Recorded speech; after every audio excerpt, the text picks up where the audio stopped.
GMGers and GMGettes, are you ready?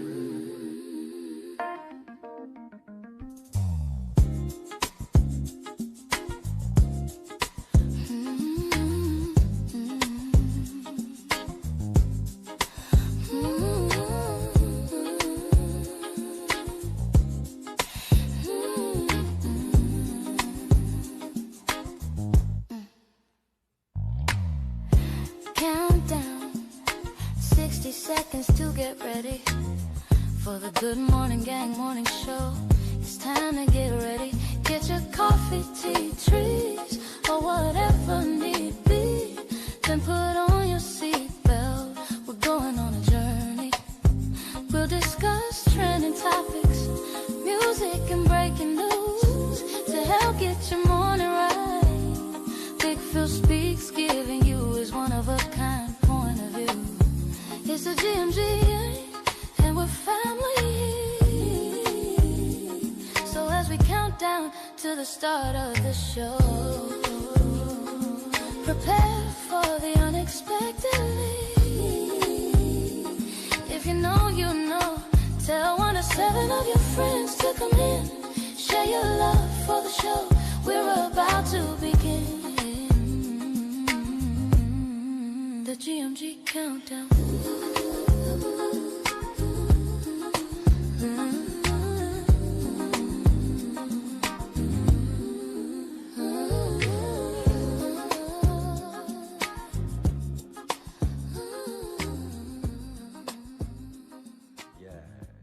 It's time to wake yourself up.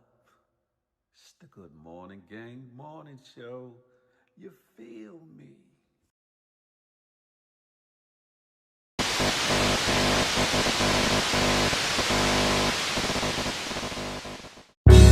Good morning to you.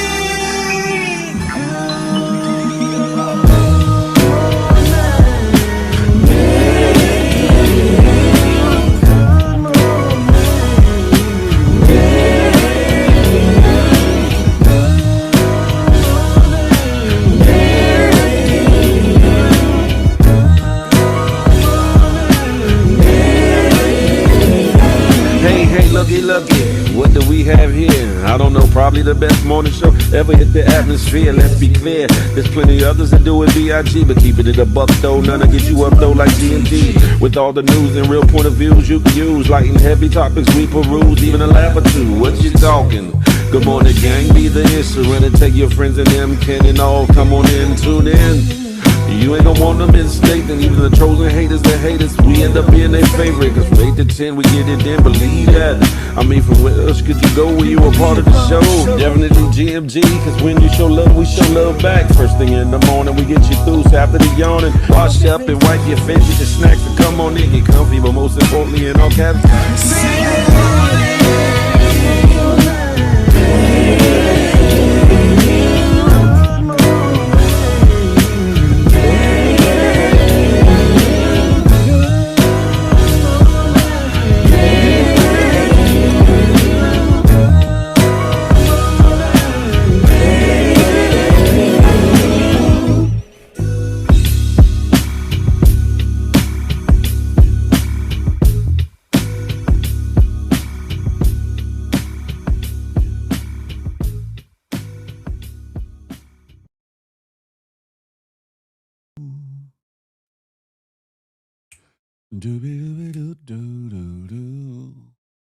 This is America. This is America. Good morning to ye. Good morning to ye. The revolution is about to be televised. This is the Good Morning Gang morning show, brought to you by myself, Big Phil Speaks.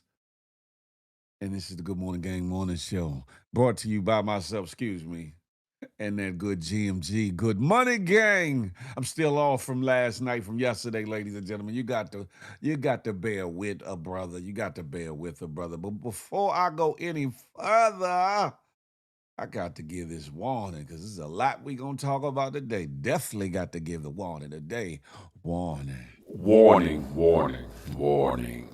Federal law, Title 17 U.S.C. Section 107 allows citizens to reproduce, distribute, or exhibit portions of copyrighted material under certain circumstances without the authorization of the copyright holder. Fair use allows for the quoting of copyrighted material in the creation of a new work for purposes included but not limited to criticism, comment, news reporting, teaching, scholarship, or research. Fair use preserves the free flow of culture, baby. That part.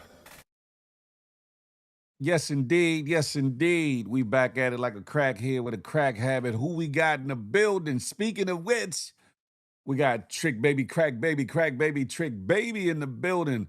Polo Dolo riding solo from that Kansas City way. Zolan in the building. What's up, Zola? Young Dreads, GMG, good morning to ye. Tiffany, I see you. Good morning to ye. Good morning. Young Dreads is bugged out. I see that. Look, it must be about what I'm talking about because it's blurry over there on the good IG. Let me bring me down to this page right here. Good God Almighty. Listen, ladies and gentlemen, this is episode 314 of them things. This can't be life, huh? This can't be life.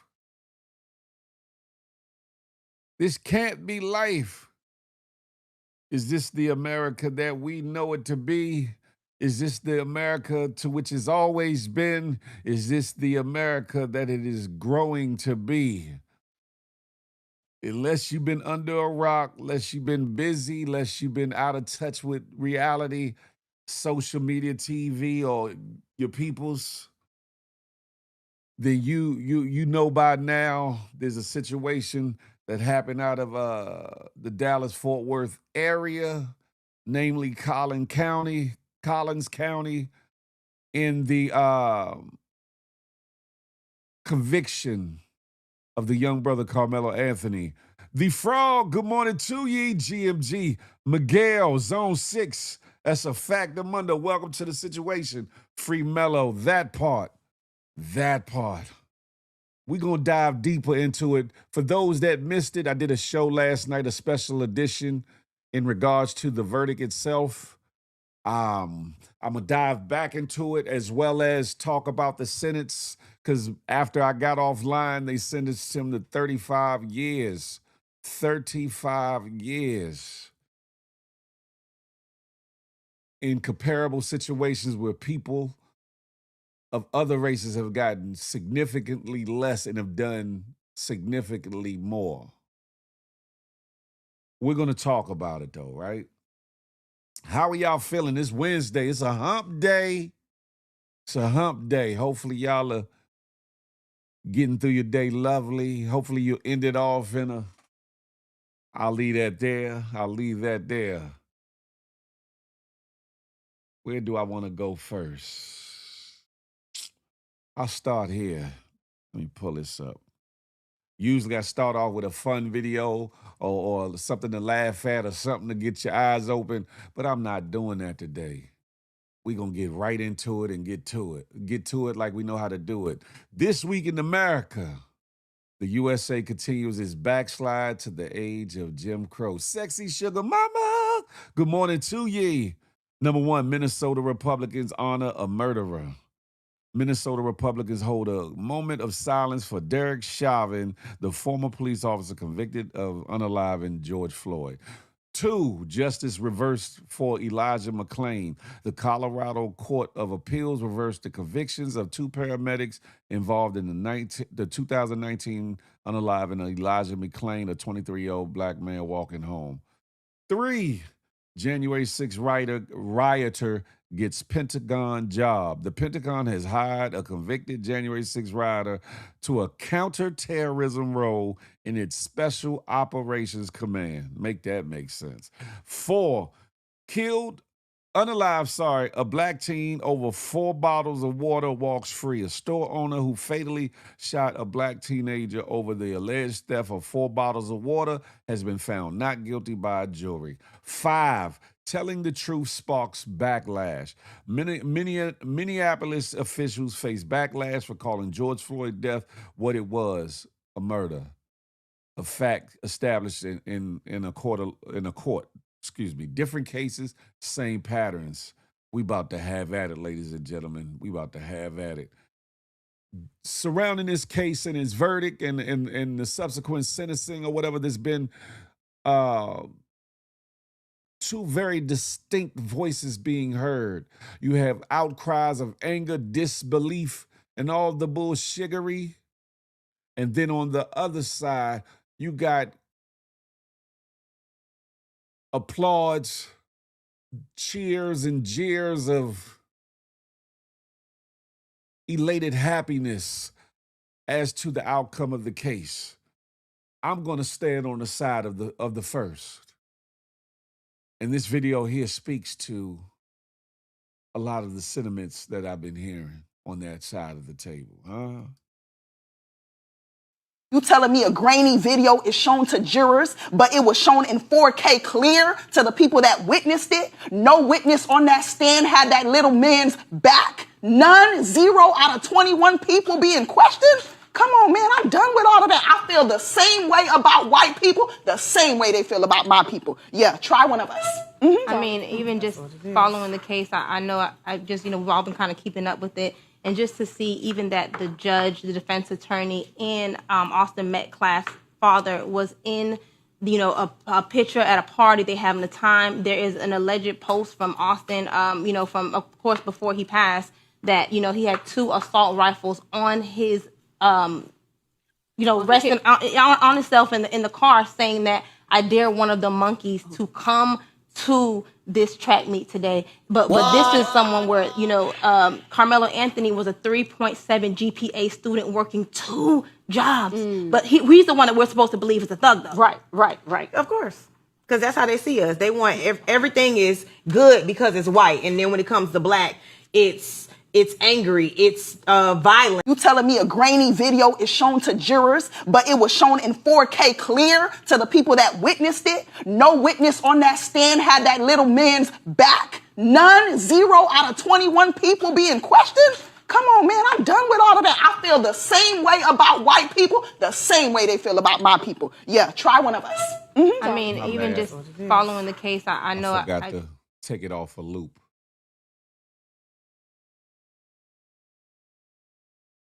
There are some very distinct things happening that are causing even deeper divide amongst us as a people and as human beings along a racial divide.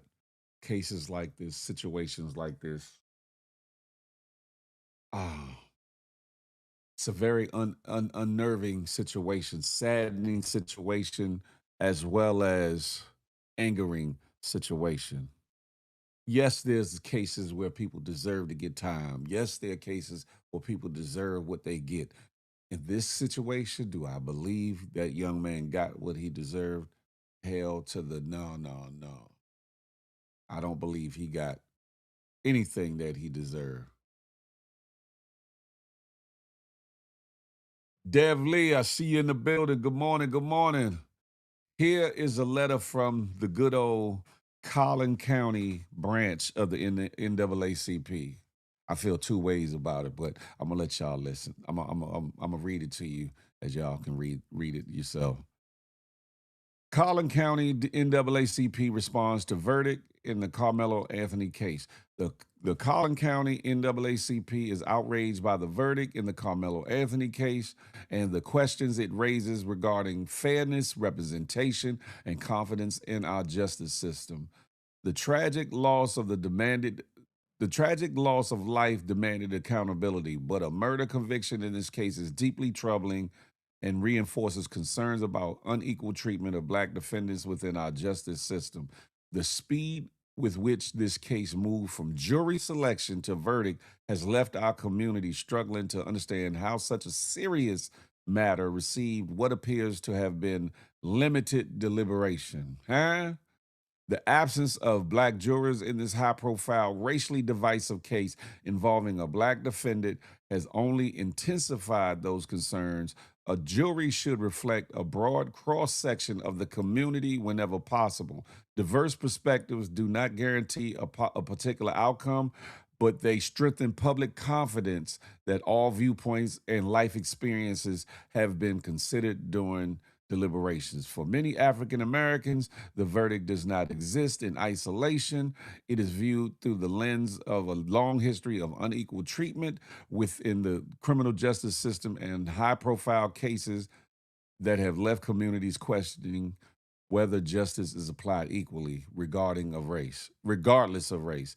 The concerns being expressed throughout our community are not simply about one verdict, they are about whether every defendant receives the full benefit of due process, whether juries truly represent the communities they serve, and whether all citizens can have confidence that justice is administered fairly and impartially.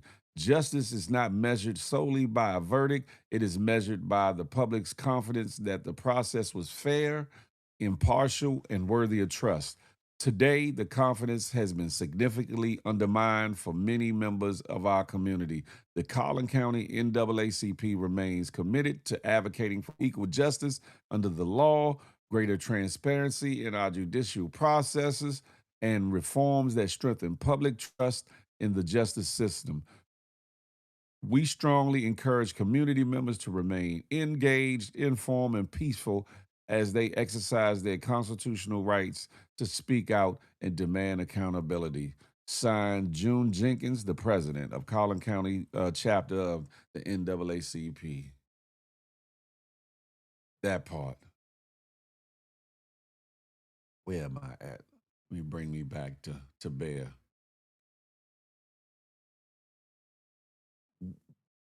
Whereas that letter was typed out and thought out very eloquently, where were they at doing this whole case? Where were they at this whole case? Nelly Nell, Uptown J from around the way. You are in the building. Salute. Appreciate you for stopping through. Excuse me, my mind is all over the place.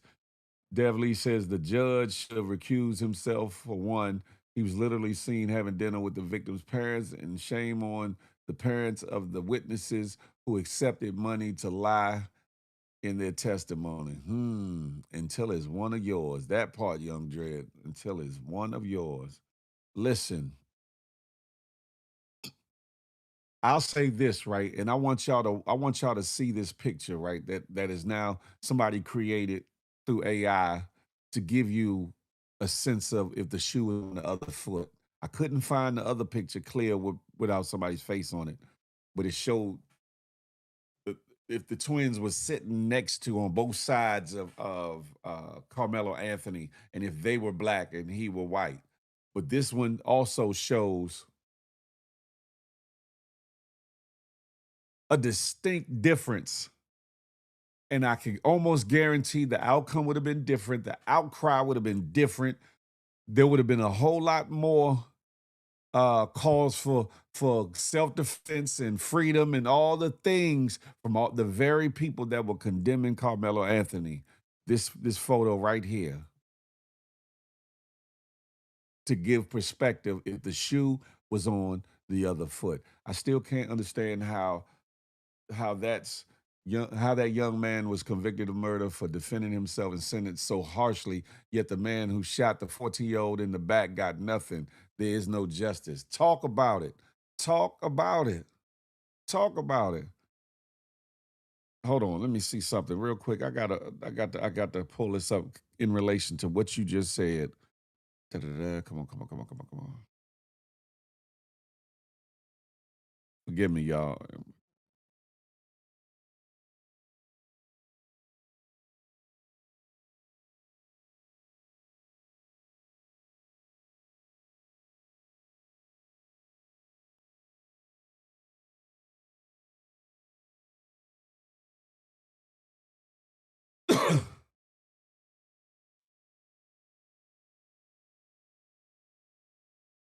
Hold on, y'all.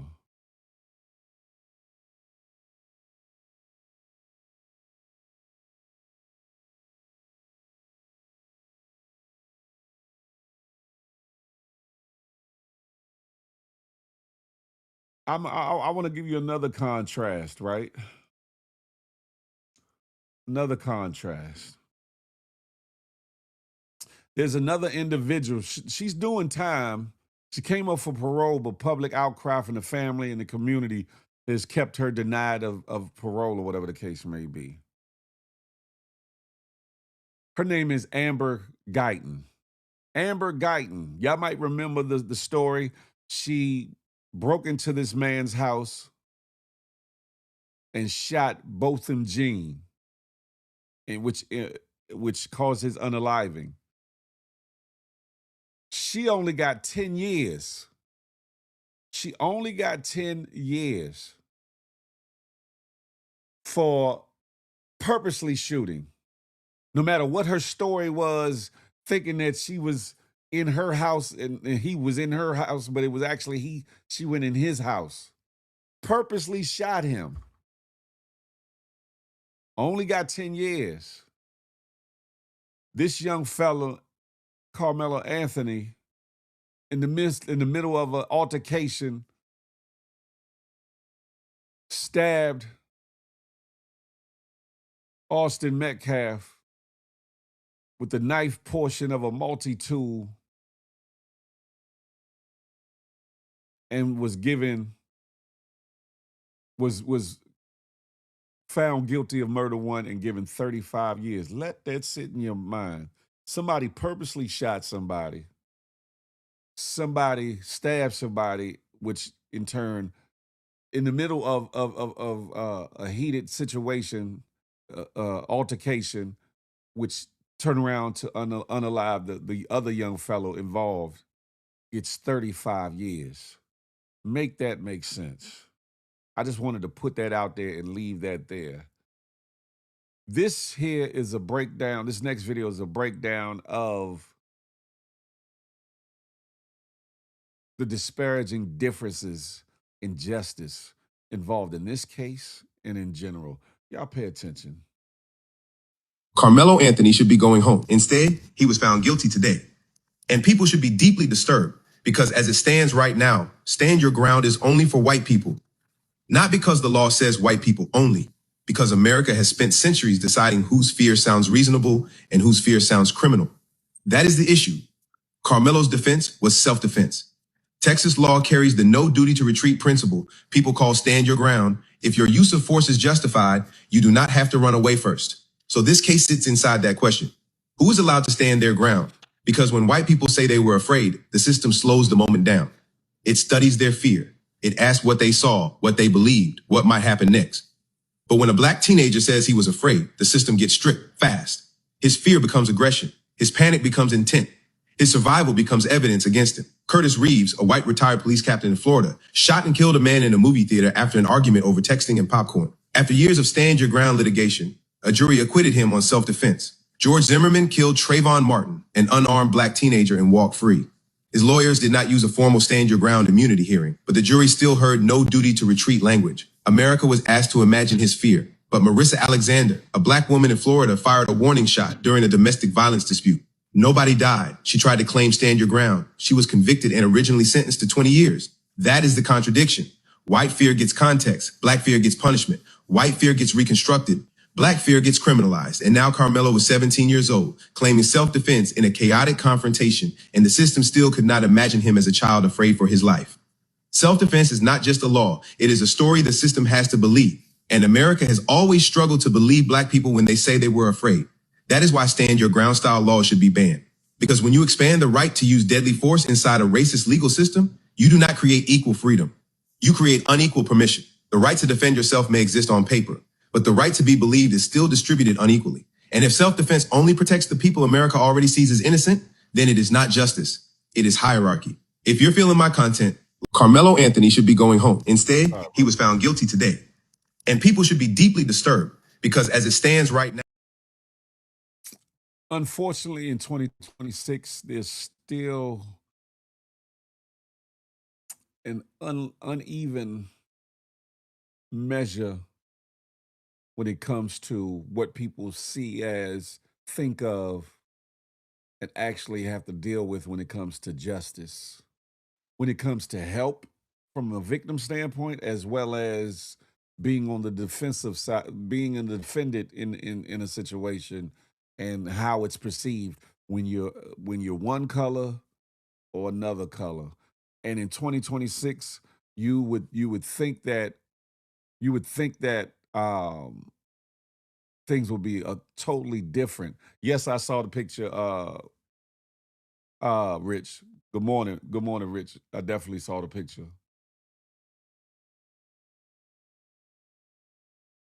It goes to show that as much of how far we've come, we have so much further to go, and it's almost like we're being sucked back and losing steps at the calculated hands of certain individuals in this country, and the wicked plans and the wicked structure that they're trying to rebuild in this country.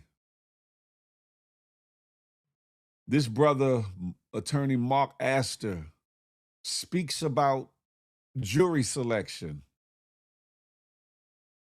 and what that might do for this situation for Carmelo Anthony. Yeah, I saw it, Rich. I saw it. As it relates to Carmelo Anthony and the possibility of an appeal. I want y'all to check this out. About that, as well as there being no black jury members on this trial. So can you explain to me the controversy behind that and how important jury selection is to a case? Can it really define its outcome here?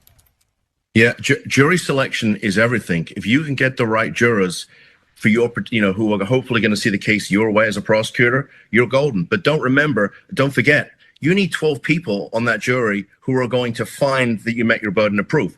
As the defense, I only need one person to say, hold on a second, this was a self-defense case, and, my client potentially gets an acquittal.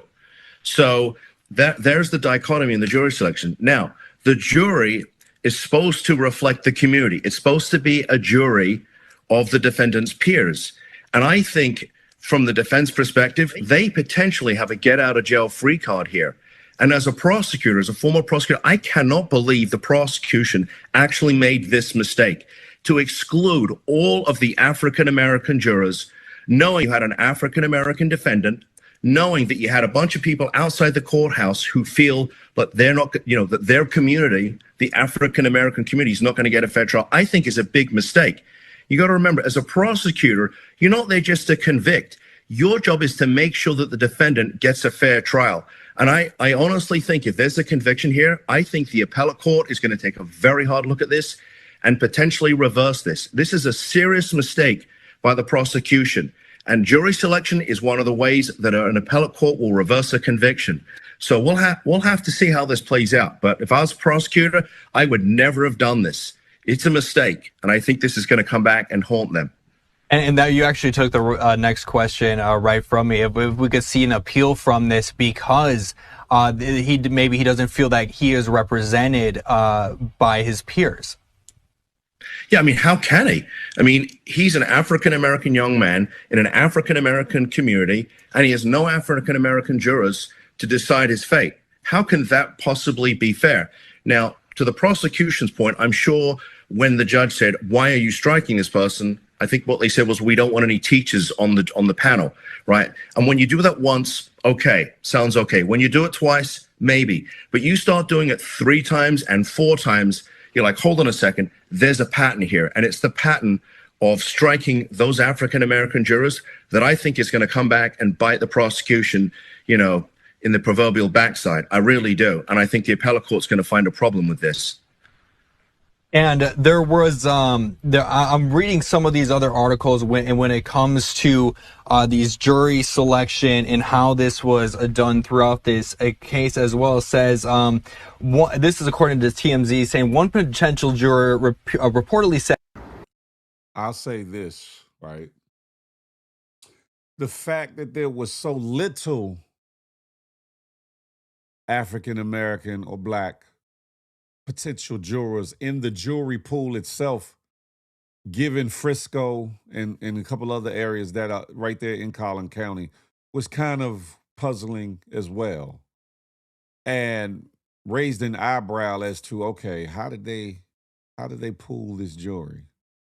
Was there a true anonymous pooling of the jury pool before they selected the jurors, or was it a little bit more diabolical and sinister in how they pooled the jury pool? The fact that there was not one African American jurist or potential jurist left on the jury says an awful lot. Could it be total grounds for an appeal to overturn? Maybe, maybe not. But it damn sure is one notch in a list of errors and things that went awry and seemingly went awry in this case. Here is Charleston White talking about the appeal situation. And he kind of talked about some of the points that I talked about last night. I want y'all to pay attention though. Listen. We already got the money set aside for appeals bond. Why? All white jury, the judge and the DA are buddies, along with the dad, best friends. That's been our trump card. We've been holding, already knew that. God has spoken, and you cannot make me believe that as many gray-haired white women on that jury that's dealing with white guilt about going to heaven is not gonna have no compassion about a kid that's been straight A from the time he's ever read a book in school, has no history of violence, has saved children's lives by risking his own life by jumping in to save somebody from drowning. This kid has no violence. Austin, on the other hand, is a violent brute with some sexual rape allegations hanging on his ass. That's why, man, they coerce them kids. But one thing about kids can't lie to professionals under pressure. When you was told, when you gave a statement in the beginning, you can't come back and amend it later and say, well, I meant. No, what you said that night is law. Back up right up. All them white people talking about what they gonna do, they ain't gonna do shit, nigga. They ain't gonna do shit. When Makai Johnson and Galvin Long killed them motherfucking white police officers, you white motherfuckers didn't do a goddamn thing. Not no guilty. If you think they're gonna find him guilty and they just put manslaughter on as a charge and it wasn't on there in the beginning, you don't know law, cracker. You like the dumb white boy that had the whip. He can't spell either, nigga. Yeah. We already got the money set aside for appeals bond. Why? All white jury, the judge and the DA are buddies, along with the dad, best friends. That's been our trump card. We've been holding, already knew that. But we wanted everything to play out how they had it. I can't wait till the family, we waiting on each other. Yeah. I've been riding with the family, nigga, since day one. I'm sorry, since day 5. White people. Listen, the prosecution came back. Now, when did white folks start having compassion? When did a cracker say, listen, I don't give a damn how it go. Automatic win on appeal. All white jury, everybody 50 plus older. You mean to tell me they can't find nobody that's a jury of his peers? A jury of his peers. I cannot believe Collin County dropped the ball like this here. I cannot believe, as racist as Collin County has been since they have existed. But you know what's happening? I know some of y'all be like, well, Charleston White, but if you listen in between certain rhetoric, you'll hear some truths in some of the things he says. Some of the allegations that he's pointing out. Some of the things that I've said. The fact that there were no black people on that jury. But that can happen, right? The fact that his lawyer,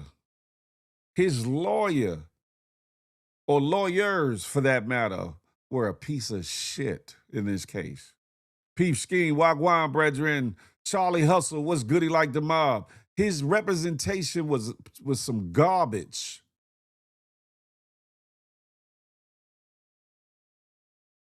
The fact that his representation didn't put together nobody else to speak on his behalf in the sentencing phase as to why there should be leniency on his behalf. Also, that they didn't put up more expert witnesses, character witnesses, et cetera, when it came to presenting the defense's side of the case. Even though they say that you're innocent until proven guilty, in this situation, a lot of people had that young man figured as guilty out the gate, no matter the circumstances, no matter what took place at that track meet. And again, the way Mark Astor, that attorney, spoke about how fast that case went. How fast. And again, I'm somebody that went through a case, so I know the process. I know about the motions. I know about the jury instructions. I know about what the prosecution does in presenting their case when they rest, when the defense puts on their case, the rebuttal. There was not even no rebuttals or not. It was so much. There's no way in hell you can tell me that this case was done on a fair trial basis. Speedy, hell yeah, Speedy Gonzalez fast.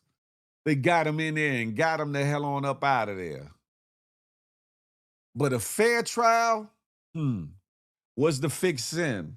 Allegedly, daddy's cool with the DA and the judge. That's big flag number one. Judge should have recused himself. Hell, the prosecutor should have recused themselves. That's one. A jury, not one jury member that was black in an area where there's plenty of black people to kind of get into the jury pool. Two. The asinine,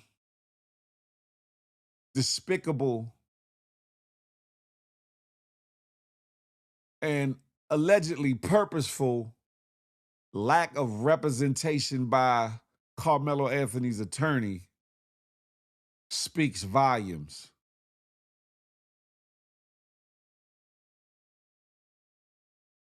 The jury goes in there, deliberates on what he should be sentenced to, and sentences him to three times plus some the amount of time that Amber Guyton,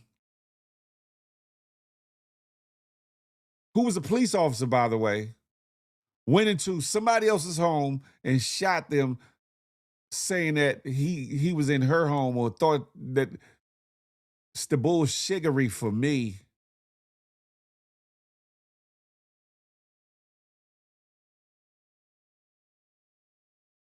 Yet you got a lot of these fake ass celebrities, fake ass activists, fake ass influencers, fake ass, a lot of individuals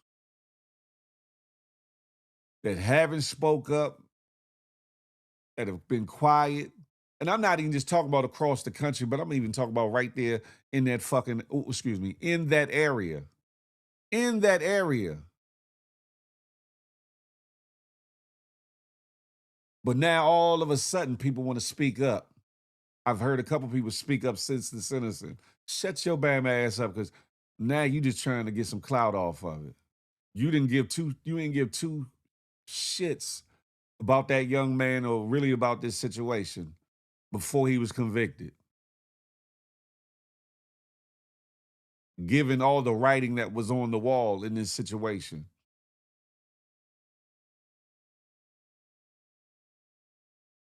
They telling you that the case is supposed to be in the jury's hands on Wednesday, and you had certain activists talking about they was going to be there on Thursday. Make that make sense. Make that make sense. And I know scheduling could be off because people be representing and doing different things in other situations, cases, and life in general. But if the case was purported to be over by Wednesday, in the jury's hand by Wednesday, why would you say, I'm going to go and be on the scene on Thursday, the day after that? Make that make sense. Why would you not come down there, speak out, and have your presence felt while the case is going on? Get in that courtroom so you can hear from your own ears and see with your own eyes what was going on, so that when you do step outside and speak on it, you could articulate it properly.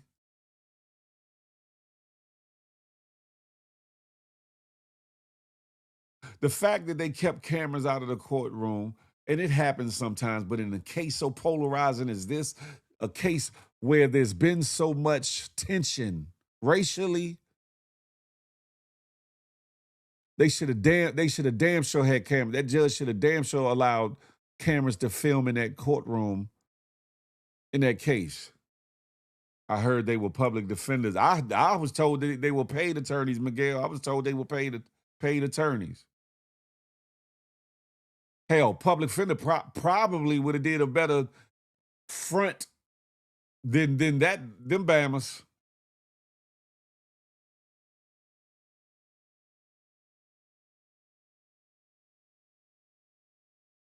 It's hella sad, peep scheme. Hella sad. It's a diabolical situation, and I feel as though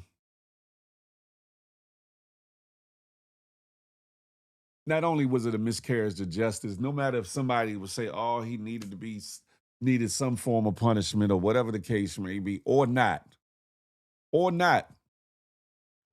There was 3 charges or 3 things that he could have been convicted of.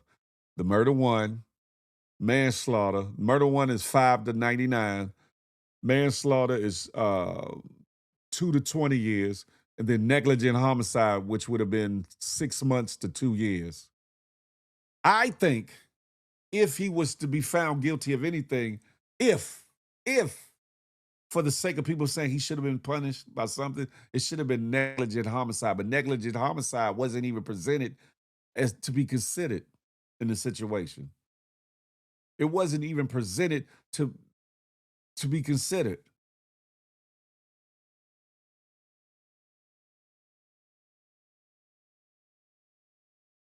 Hey, hello for sure. I see you in the building.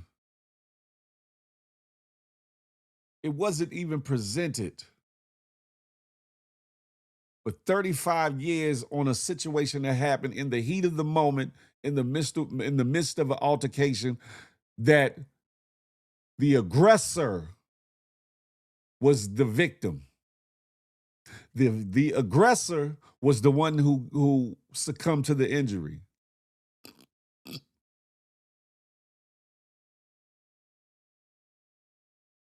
They've painted this young man. They painted this young man as such a vile young kid who, deserved to be guilty of murder 1 and who deserved the time that he got. And then I seen a poster where some are mad that he only got 35 years because they said, 35 years, he'll only do 17 and a half years. That's not enough time and all of the things. And for me, it's ridiculous because there's a lot that has come out and coming out about the character of Austin Metcalf. Did he deserve to die? No. Things happen, yes. Could have been avoided? Yes. Could he have avoided his own demise? Yes. Definitely. Simply Nay was goody like the mob. Definitely hump day. Could it all have been avoided? Yes.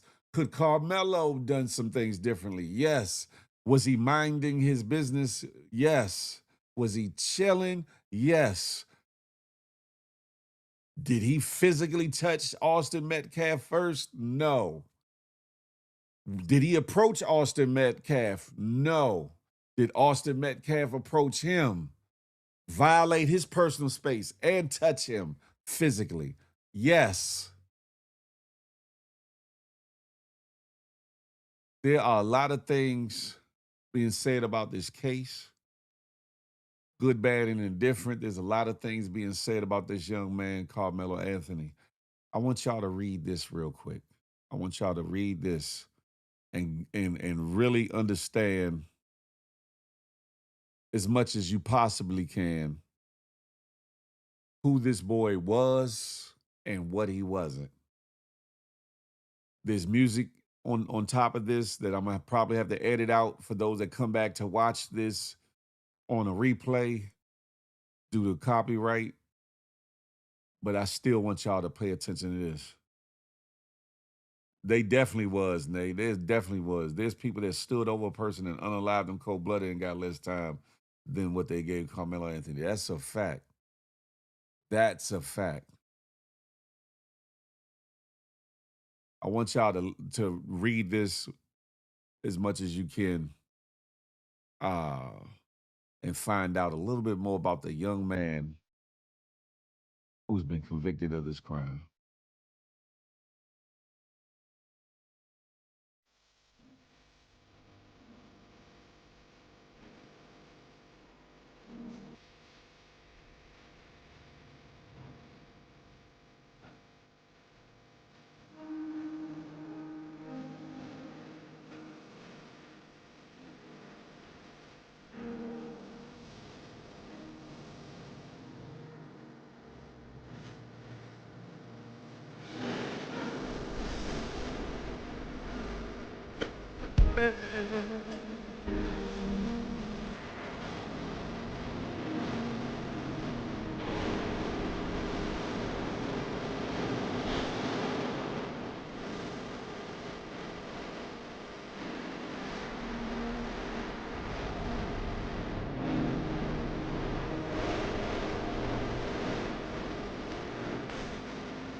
For those that might not have been able to see it because of their screen or their phone, it says Carmelo Anthony is not a thug. He is a young man with a future, a purpose, and a promise. Worked 2 jobs, hard work, big dreams. Captain of his track team, captain of his football team, straight A student, focused, determined, disciplined, active in his church. Never been in any legal trouble. Never been in any legal trouble. Had committed to going to LSU. All of that's off the table. All of that's gone. Even if he comes home on appeal, I'm pretty sure LSU is not going to offer him the same scholarship or whatever the case may be. I could be wrong, and I hope that I'm wrong. However, this young man, very promising career. And for this all to stem from a back and forth banter over whose team is the bomb and whose team is some garbage.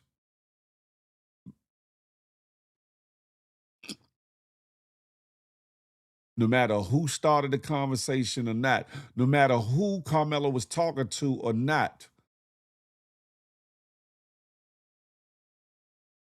And then on top of it, you got this Eddie character, this friend or associate who called Carmelo over to the tent before the twins and their friends got there to come sit and kick it.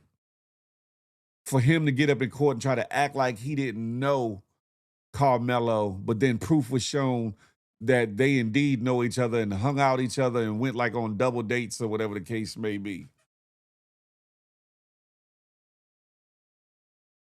I wonder what the jury instructions composed of. Because allegedly it's been said that some of the witnesses fabricated part of their testimony, that one I think got impeached, but I think that there was a lot of competing or testimonies that didn't match up with each other, right? If the video shows that Carmelo Anthony didn't aggress or go after Austin Metcalf, that indeed Austin Metcalf went at him, then there is no way on this God's green earth that he should have been convicted of murder one. None. Phantom Beats, good morning, gang.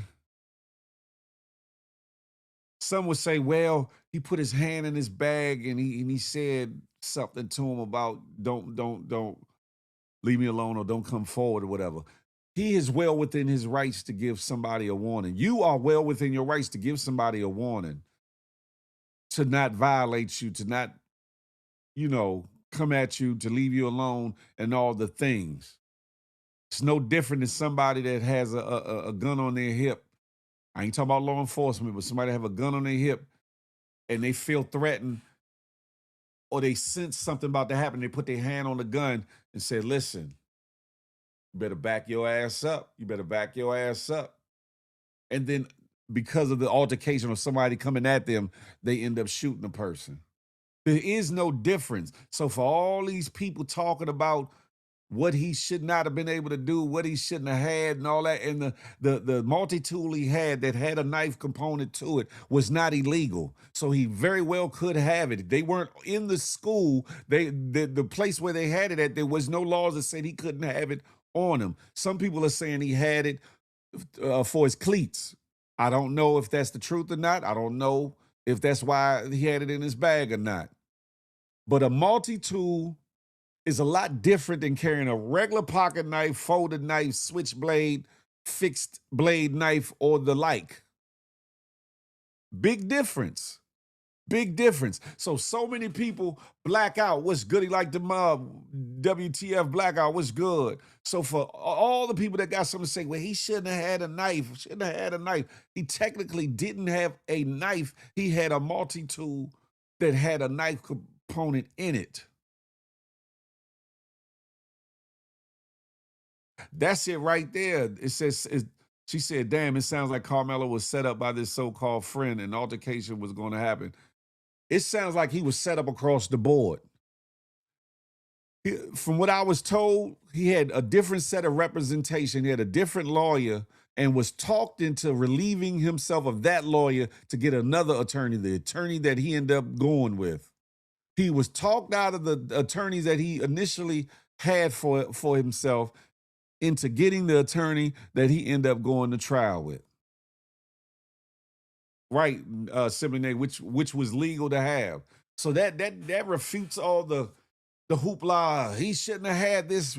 What was he doing with shit no boy had needed to have? Shut the hell up. It wasn't illegal, so he could have what the hell he wanted to, right? 2, he didn't go there with the intent of getting even into a fight with nobody, let alone what ended up happening. There was no premeditation in the situation. There was no calculation in the situation. People say by him putting his hands in the bag that says premeditation. No, it don't. It means in the midst of the moment, you're preparing for what seems to be something that you can't control, or that that's not going to go good for you. Because mind you, it wasn't just Austin. It was Austin, Hunter, and 2 to 3 other individuals.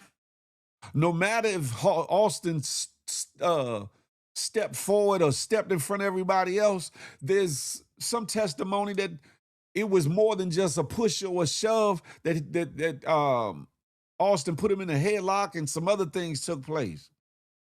Not to mention that Austin was a lot bigger than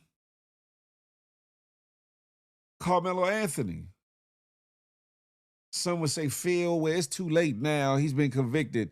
No, it's not too late. And I would hope if it was your family member or somebody you knew, you would keep hope alive and actually fight the good fight for that person in your life. To me, it seems like that brother was railroaded. To me, it seems like he was put out there in the desert by himself by way of people that were on the scene, by way of his attorneys, by way of the system.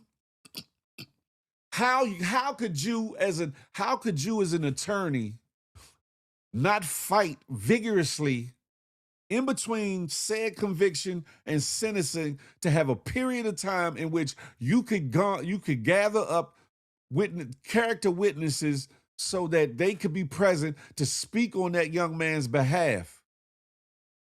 The only person he had to speak up on his behalf was his mother. Hunter Metcalf was missing from the courtroom during the defense's time on putting on their case. Again, Carmelo's lawyers did not, to my understanding, put up a fight, contest, or make argument as to why Hunter should be brought into court as a hostile witness and put on the stand. Especially since Hunter did not one but 2 interviews prior to the trial. Very much so a witness, he was there. Some would say, oh, but emotionally he probably won't. Man, yeah, okay. He was emotionally there to speak up in the sentencing phase. He was there to speak up on why Carmelo should get some time.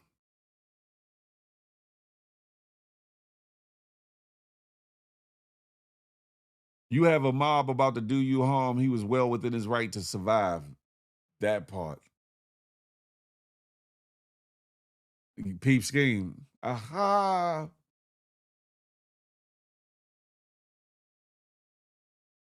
It's a very tragic situation. Very unfortunate situation that the young man Austin lost his life. Period, point blank. Very tragic situation. One that could have gone differently from both sides. Facts, Phantom Beats. And unfortunately, here we are. And for me, like I said, this hits home for me because my situation could have went another way. I was the same age as him when he got charged. I was the same age as him when he went to trial. Same age. I could very well be still behind bars and y'all would have never met me. Or I could have been gone by now off this earth. Who knows?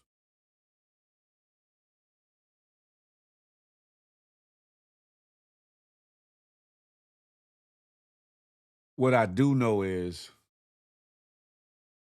his lawyer, his representation failed the hell out of him.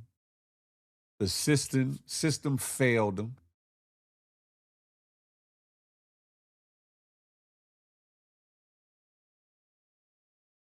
I think there was a lot of underhanded things involved in this case. Just my discernment, my gut feeling on the case. Not even from just the things that I've heard or listened to, because of course I'm not boots on the ground. I'm not down there to see and witness certain things. I damn sure wasn't in the courtroom. Most definitely, he was put out there to not get the trial he should have gotten, but was set up to fail. He got what they wanted him to get. His fate was determined before he was tried. That part right there. Those lawyers know them prosecutors and judges very well. They deal with each other every day, sometimes in and out of court. Got to be careful on the representation you hire in those little towns. That's a fact, the Mundo, Charlie Hustle. That's a fact.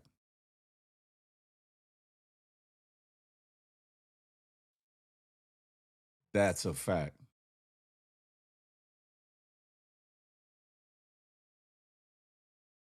I think there should be more of a public outcry from your favorite influencers, from your favorite celebrities, from your favorite entertainers, from your favorite athletes, from your favorite or visible activists. I think they need to call for boycotts of this, that, and the third. I think they need to be vocal over this situation. I understand that there's money that is being put up on his behalf for his appeal. Thank God for that. I hope that he gets one of the best, or is able to get one of the best appeals attorneys available on this situation. I feel like his family, Carmelo Anthony, the Anthony family, if you're watching this or somebody send this to you, I feel like you need to go file a complaint at the Bar Association on against the attorneys that represented your son?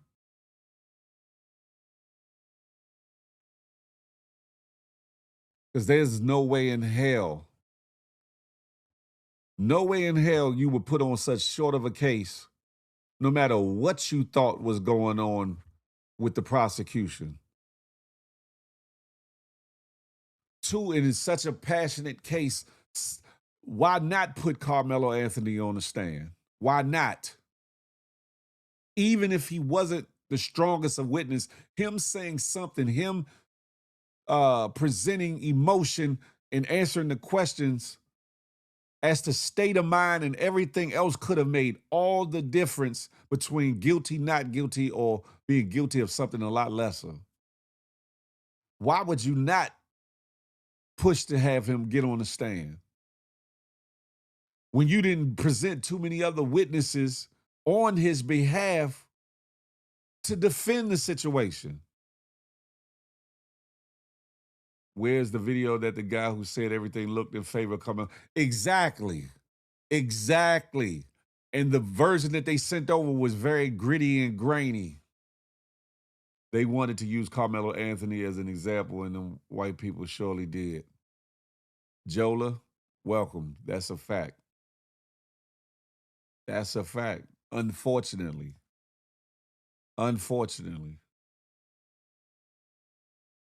Some people might say, Big Phil, you dragging it. It is what it is. It was what it was. No, the hell I'm not. No, the hell I'm not. What if that was your son? What if that was your brother? What if that was your nephew? What if that was your best friend's child? What if that was somebody in the neighborhood that you knew? Hell, what if it was you? How would you want to be treated? How would you want to be represented? How would you want to be defended?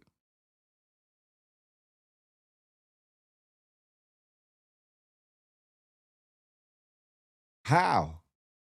Sway?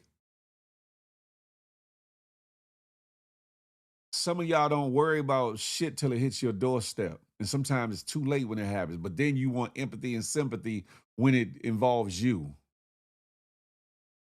I say it all the time, right? Because I see people on these internet streets and they be talking shit to each other, and certain lines get crossed and people talk about people's family and kids and all these things, and people only get bent out of shape when it's their family and children, but they allow people, or they associate with the people doing the same thing to other people.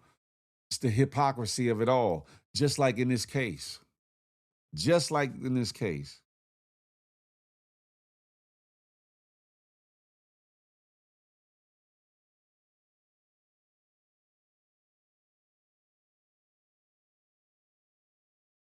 That young boy was poorly advised. His family was poor advised.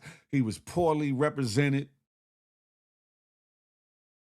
Now, his case might not have lasted as long as mine did, but it's damn sure the defense side should have lasted longer than what the hell it did in the case. Damn sure should have.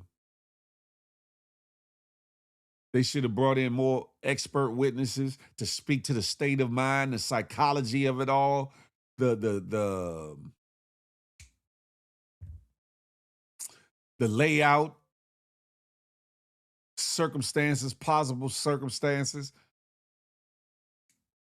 At minimum, to paint a broader picture or a bigger picture of doubt. Because either there was not enough picture painted of doubt, or the jury just wasn't having it at all and just wanted to see this young man locked up. I've said it before. When the jury came back as fast as they did, it took me back to my case, and my lawyer sat me down and was like, it's either one or two things. It's either really bad news or really good news. And they kept it funky with me. It's either really bad news or really good news. And given the case that was presented from the defense, more than likely, we should have known that it was bad news, even though trying to stay optimistic. And I'm going to still stay optimistic that this case will work itself out and that this boy will be exonerated. Money talks, truth don't, unfortunately. That's a fact of Mundo.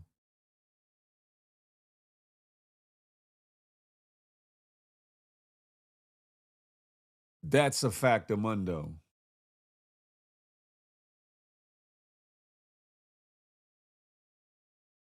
Shout out to those individuals from that region that were out there, Ratchet TV, Queen 88, Smash the Topic. Who else? Sin, I can't remember her whole moniker. Nick at Night.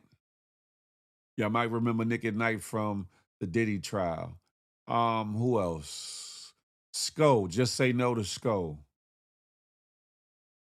And various others. Forgive me if I didn't mention your name. That were on the scene providing footage and coverage from outside the courtroom and or some that went inside and was able to come out and tell some of the things or whatever. Not to mention it was a jury of all white people, not mixed races. Your facts. They saw Carmelo as a threat to them because he had so much going for him and the twins didn't. Aha! Aha! They tried to disparage this young man so bad and say that he was this, that, and the third, but the twins were actually in alternative school. And I said it last night. Usually you go to alternative school when you cut up, mess up, fighting too much, being too disruptive in regular school settings, and they send you to alternative school. You don't normally go to alternative schools as a reward or as an achievement. Like it's some kind of special school for gifted children or athletes or whatever the case may be. Alternative schools is usually just that, the alternative from you not being able to go to school at all because you done effed up. I'm praying for an appeal so that the truth will come out. That part right there. That part right there. I want to move off this topic, even though it's hard to move off of it because it is what it is. And I'm pretty sure we'll talk about this again, as well as on these internet streets and on various social media outlets. People will be talking about this probably for some time.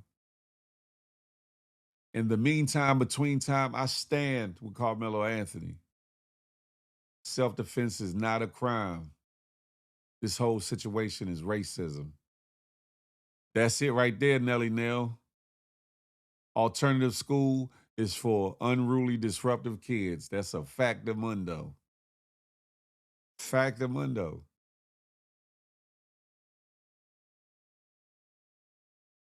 But yet they paint this faulty picture of Carmelo Anthony. And some of the people that watch, that live in that area, and et cetera, bought into the bullshittery. Bought into the bullshittery of what kind of man this boy was or is. Was. His life is going to be different for him if he has to spend it in jail. That's a fact. Even if he's looked after, even if he's good, it's still going to be different.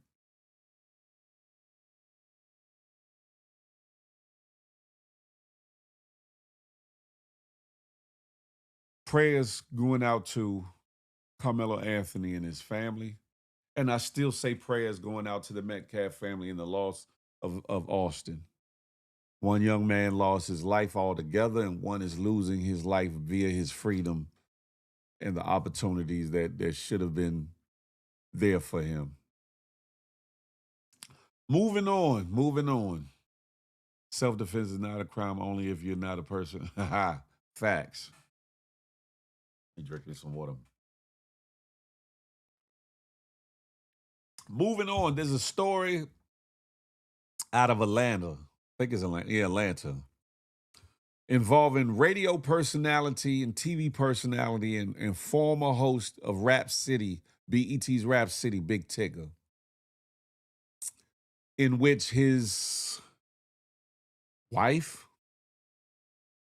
has gone online, posted a video footage of her with a gash going through her eyebrow into her eye, black eye under here, with her saying, crying out and all the things and saying, ask my husband with a caption, "Ask my husband what happened to my face," or whatever the case may be, right? I didn't quite speak on this before a couple days ago when it first popped up because I wanted to sit on it, pause. I wanted to find out some more things because I personally been around Tigger in certain settings. I know people that really rocked with him heavy. And all of them, and even my interactions with him, he's never been one to seemingly be that way.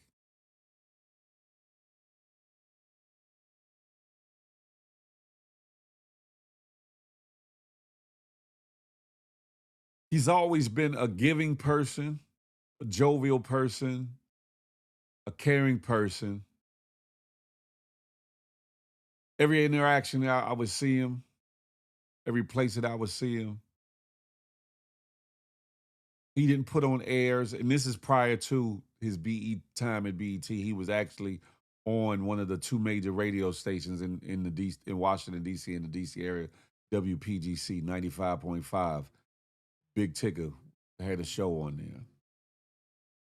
Very humble type of guy back then. I don't know if things changed in that regard. I do know that this allegation or the thing that she put up, she took it down. One. Subsequently, there's been things that have come out about her allegedly about her past in regards to a child that's been missing for some years. A child that's been missing for some years. Shout out to Joe Claire, who also was a host of Rap City at the time, who also is a television and TV personality, who also is a comedian that's been on BET and Def Comedy Jam and other places and spaces or whatever the case may be, who has a show called the Joe and Nina Show, or the Nina and Joe Show that airs on, I think, WHUR FM, or maybe it's PGC. I'm sorry. Forgive me, Joe. Where they interviewed the baby father or the daughter's father of this missing child. It's a lot of pieces to it, so I'm gonna need to go through it, listen to it fully, and maybe Friday present it or some other time present it. But it speaks to it's painting a whole nother picture of this Alicia Brown, allegedly. This is the lady's name who Tigger has been connected to as his wife or girlfriend or whoever she is to him. It makes you wonder how they got connected too. But at the same time, allegedly, she got in some trouble by denying visitation to the father and all kinds of things. They were going back and forth for custody and all that. And then there was a situation where she went to the casino, the Maryland Live Casino, for those in the area that know what Maryland Live is, where it's at, that she went into the casino, left her child in the vehicle, put sheets or something up over the windows, but went in the casino, told the child, who was then, I forget how old, that mommy be right back. Went in there from the first thing in the morning and came back hours later. And they said that the temperature at the time was 2 degrees outside. No, 2 degrees above freezing. So it was 34 degrees outside. Hella cold. Hella cold. And then parking garages aren't heated parking garages. So that was a whole thing. The child has subsequently come up missing. We don't know if the child is down there in Georgia with her. Right, Nelly Nail. Yeah. We never know who these people are behind closed doors. That's a fact. That's a fact. That's one reason why I was real careful about saying something for or against the situation, because I'll say this openly. If Big Tigger did put his hands on her and do all that, then to hell with him. To hell with him. However, the Tigger that I come to know and have met and been around, and the people that know him even better than I do on a personal level, doesn't speak to his character. It doesn't speak to who he's been and who he is. But again, I don't know. I'm not in his life on a day-to-day basis, so I don't know if he's changed as a person, if he did that to her. The way it's coming across that it could be one of them a thin line between love and hate type of things. Remember the lady Brandy from A Thin Line Between Love and Hate and what she did to herself and put it on Martin? His role in the movie, I forget what his name in the movie was. When she socked herself, put a orange in the thing, socked herself and closed her arm up in the damn refrigerator freezer to get bruises and all that. I don't know if it's that type of situation. So, ladies, I do not want y'all to think that I'm downplaying the possibility or the reality of domestic violence. I'm far from that. I am one of your staunch supporters in that and defenders. However, the video footage that she put up of herself showing the wound, excuse me, she took it down. Or somebody took it down. I ain't gonna say she did it. Somebody took it down. And the only reason why it's around the internet streets because somebody saw it, reposted it, copied it, saved it, put it back up on the internet.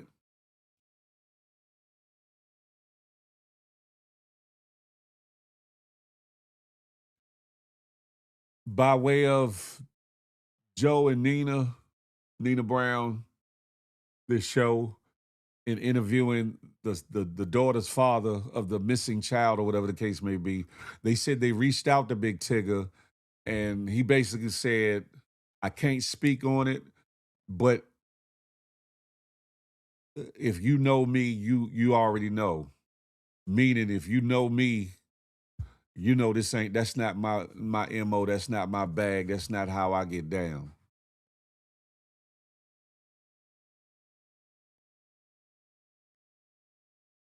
I don't know this lady. Shit, her past doesn't sound too good, so I'm not sure if she's credible. That's a fact. Women can be abusers as well. Men are also being abused. That's the thing. It's until more comes out about this situation, until more comes out, I can't give a full analysis of the situation.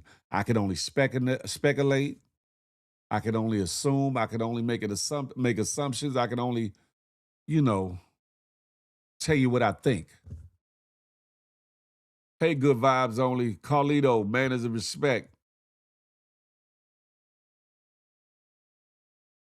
But it's a tricky situation because the mere allegations can cost him his job down there on the radio and the things that he got going on positively could cost him sponsorships, could cost him money. Even on a lie.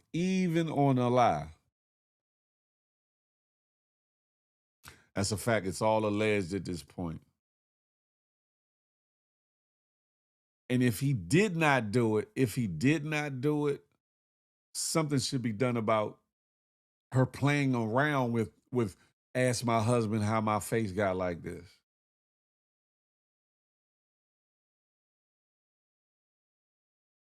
I'm just saying. That man's freedom could be in the balance behind this. His wherewithal, his livelihood could be in the balance behind all this.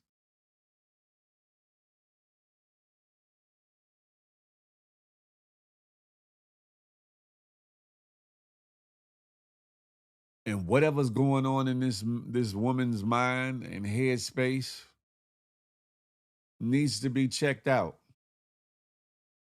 Because with that one situation alone with her daughter, that means that she don't be thinking right or properly in some regards anyway. Because I don't give a damn what you're trying to do, gambling or whatever the case may be. You leave your child in a car in 34 degrees weather, 2 degrees above freezing, to go gamble at Maryland Live is off the hook. No sane, rational mother or father would do that.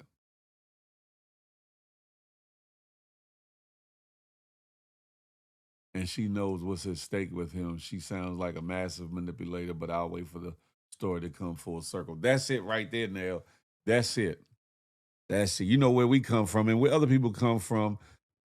You know, a lot of things get thrown out there about people. A lot of things are said, a lot of truths, a lot of non-truths, not a lot of half-truths. So before I go all the way in on it, I would rather know some more stuff about it. Because like I said, if he did do that shit, I got some choice words for Tigger. But if he didn't do that, that brother needs to be exonerated on these internet streets where it's playing out. Because this, to my knowledge, there's nothing in the court of law about this situation. Allegedly, she says that they're getting a divorce, but then there's some question as to whether they're really married or not. I don't know. Is it my business to know? No, not really. He is a public figure, though. And sometimes when people get angry, they get very vindictive and evil. Sometimes.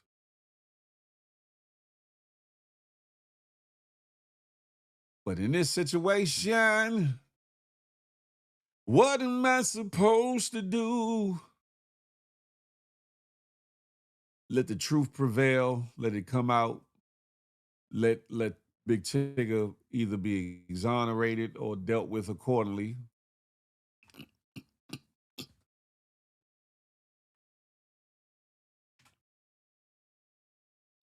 I will say this though. Excuse me. If it is a law, if it is a lie, if it is a rule, if it is a farce,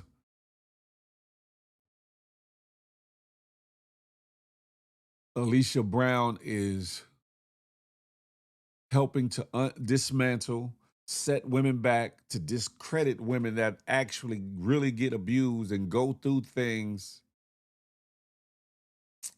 on a one-off basis, on a continual basis, on an everyday basis of their life. She's really doing women a disservice if she's telling a lie out of jealousy, bitterness, or whatever the case may be, miserableness. I don't know.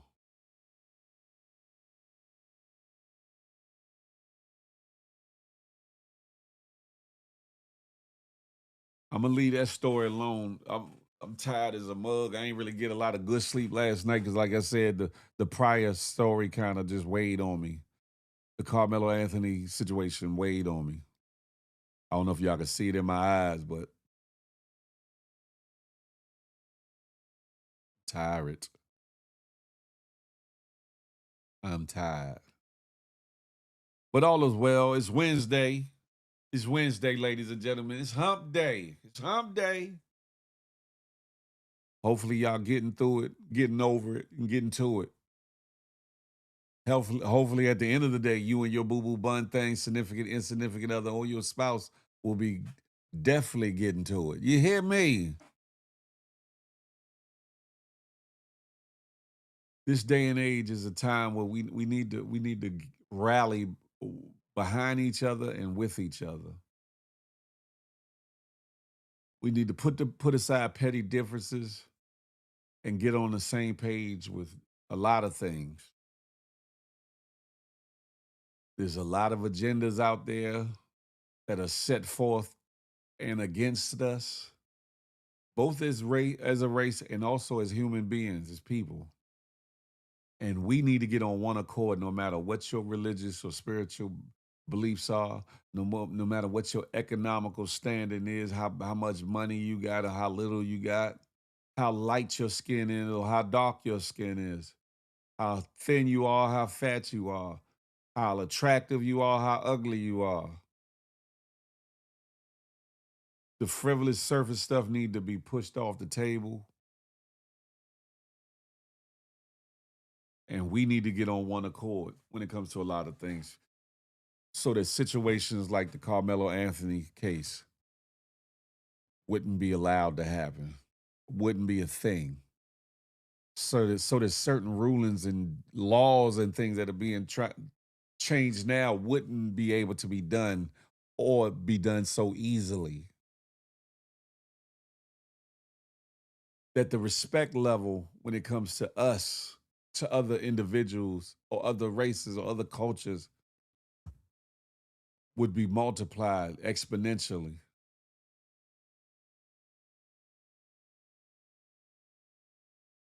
I'm just saying.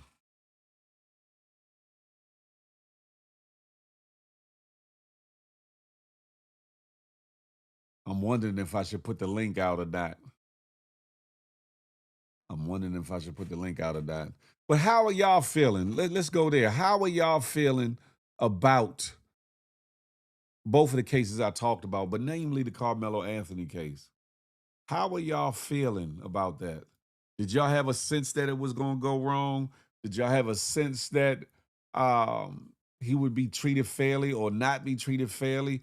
Did y'all have a sense that let me pin this up here, that it's par the course of how we've been treated all this time anyway? What the hell? Do me a favor, ladies and gentlemen. Stop what you're doing. Hit the thumbs up for your boy. Hype the video if you have that feature, whether under the video or in the drop down, 3-button drop down. Hype the video.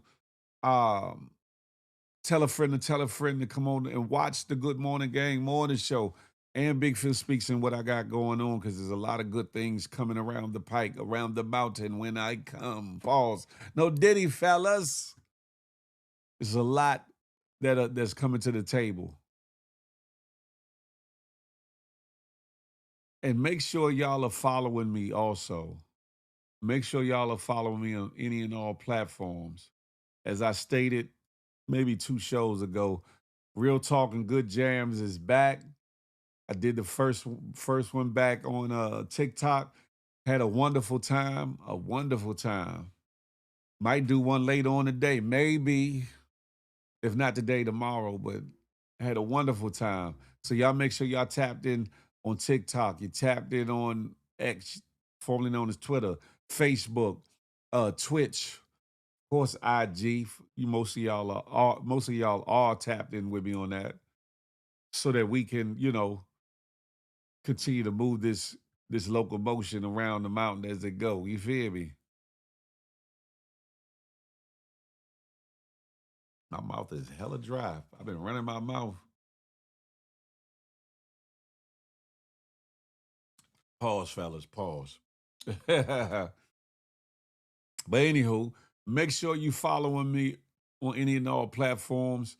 What else? For those that were interested or whatever, let me know. The first batch of GMG varsity tees are going out real soon, in a couple days or whatever the case may be. So get yours.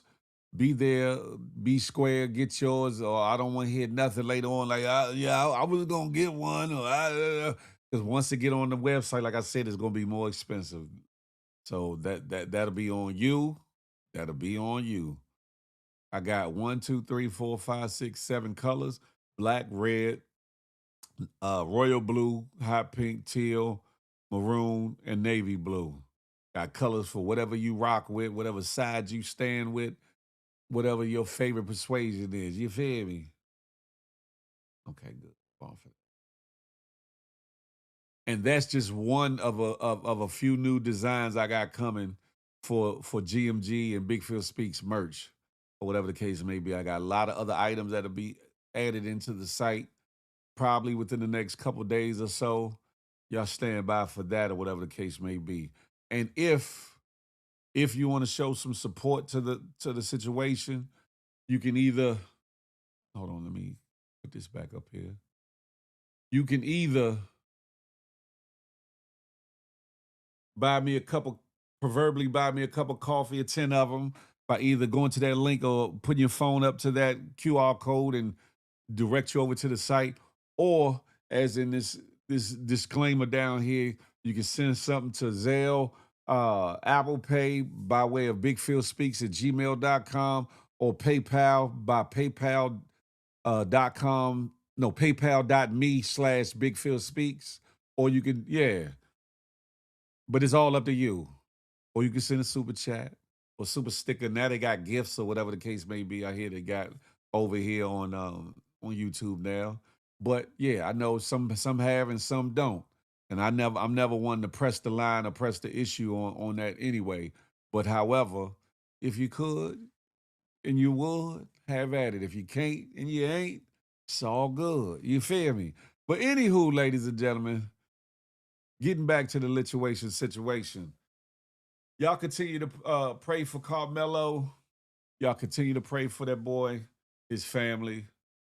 Hell, y'all pray for Big Tigger in that situation. Even pray for the young lady involved that truth will prevail. And if there is, if there is any mental illness surrounding that situation, that young lady gets help prayerfully. That wherever the missing daughter is, that she be brought back to the light so that that father who is looking for her and wanting to spend time with his baby girl, they say that the daughter would be now 17 years old. I pray that that happens so that that father can see his baby. I don't know if, like I said, I don't know if the daughter's down there in Atlanta with another family member or somewhere unscrupulous. I don't know. I don't know.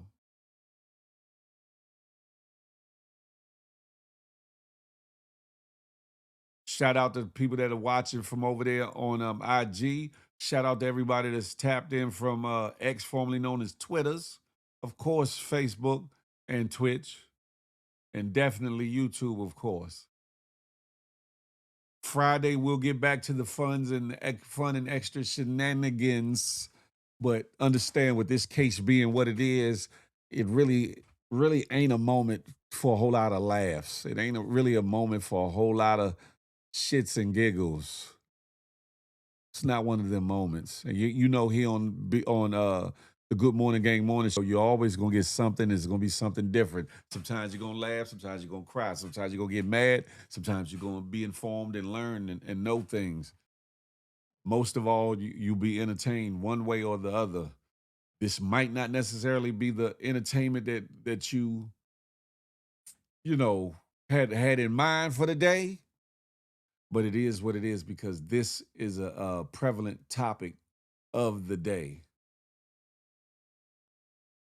Situation's fresh. He was just convicted yesterday, sentenced yesterday. And for me, I say this too, and I could be wrong. I've never heard of an instance where somebody was actually convicted and then sentenced the same damn day. But I could be wrong with that. Because one, you don't adequately get to present enough for the jury to consider when it comes to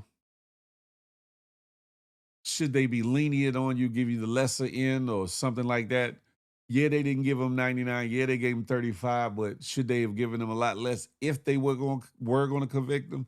Hell yeah. Hell yeah. Given everything that went on, definitely should have. Definitely. Make sure I ain't tripping because I don't see no what you call this. Yeah, okay. I think with this episode, I'm gonna close it out earlier though. Give me some rest. This situation is weighing on me, so I'm not necessarily the most jovial Big Phil speaks as I normally am, or whatever the case may be. And I need some rest. I need some rest. But anywho, ladies and gentlemen, shout out to you all for tapping in, tuning in, dealing with me and my bullshiggery and my rants and all of the things or whatever the case may be. I do it all for the betterment of me, for the betterment of you, for the betterment of we, and hopefully to garner some change, both in myself and you all as individuals, but corporately as a people. More importantly, the human race. Junito, what's goody like tomorrow? I love that word, jovial. Do you? Yeah, but your boy, look, y'all can see it in my eyes. I'm tired of the mug. You feel me? I appreciate y'all for tapping in, tuning in. I'm pretty sure somebody's live somewhere, either here on IG or on here or on IG or on Spaces or wherever or whatever. So I'm pretty sure y'all will be tapped in and tuned in and entertained or whatever the case may be. But understand this. I'm about to go in on some of you all so-called celebrities, influencers, personalities, and etc. Reason, salute. Yeah, I do look a little Japanese today. I'm about to turn things up. Y'all stay tuned in a positive way, though. In a positive way. But until then, ladies and gentlemen, even though it might be hard to do, think about something good in your life. Smile. Because you never know what it might do for somebody, including yourself. More importantly, especially in times like this, love on somebody on purpose, with purpose. Last but not least, I'm not anti you because of you, how you look, your race, your creed, your sexuality, your financial class, your likes, your dislikes. But I am pro me with the emphasis on building we. Let that marinate your melon to the next time we could chop it up and have a tay-to-tay. Until that day, baby, I holla. You feel me?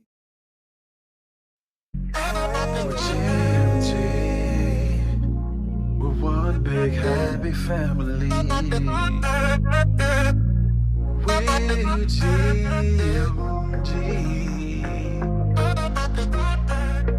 one big happy family.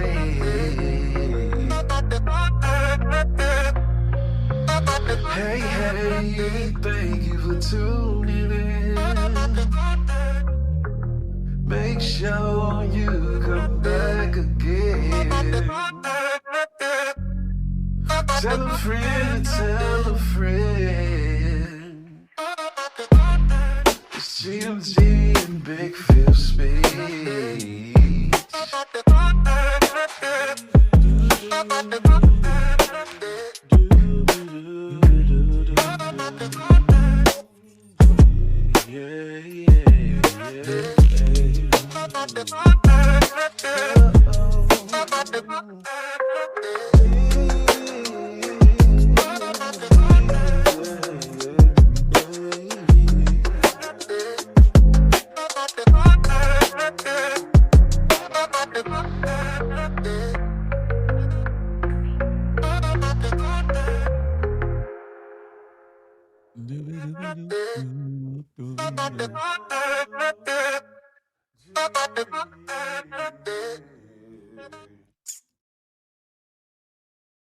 Y'all have a wonderfully blessed day. Love on somebody, baby, because time is short. Life is short, huh? But make sure you're giving it to somebody worthwhile. Don't let your love, your gifts, your talents, your anointing be trampled amongst the hooves of swine. Give it all to somebody or give it all to somebody, something, or a cause worthy. On that note, I'm out of here. Y'all be easy. Peace.